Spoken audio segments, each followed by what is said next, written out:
आणखी एक महत्त्वाची बातमी पाहूया। एकनाथ खडसेंच्या अडचणीमध्ये वाढ होण्याची शक्यता आहे, कारण पत्नी मंदाकिनी खडसे यांच्या विरोधामध्ये अजामीनपत्र वॉरंट जारी करण्यात आलं आहे। भोसरी जमीन खरेदीचं प्रकरण आहे हे। खडसे पती पत्नी कोर्टात हजर न राहिल्यानं हे वॉरंट बजावण्यात आलं आहे। भोसरी जमीन खरेदीचं हे प्रकरण आहे।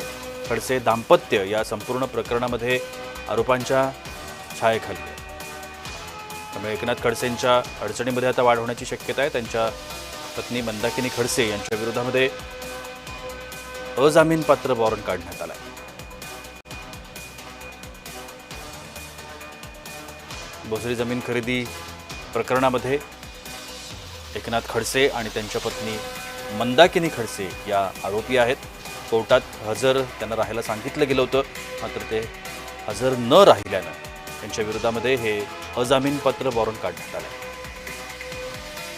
आपण या सगळ्या संदर्भात अधिक माहिती घेण्याचा प्रयत्न करूया। आमचे जळगावचे प्रतिनिधी जुगल पाटील आता माझ्यासोबत आहेत। जुगल, नक्की हे प्रकरण काय आहे आणि आता मंदाकिनी खडसे यांच्या विरोधामध्ये अजामीनपात्र वॉरंट काढण्यात आलंय, काय नेमकं प्रकरण आहे आणि आता कशा पद्धतीनं पुढची प्रक्रिया होणार आहे?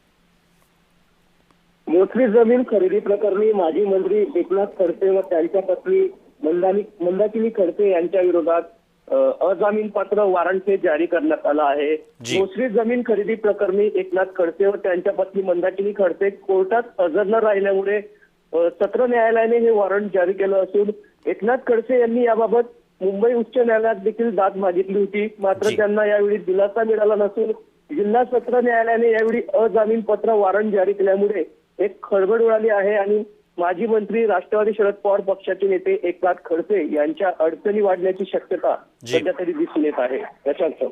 नक्कीच धन्यवाद जुगल, आपण दिलेल्या या विस्तृत माहिती करता।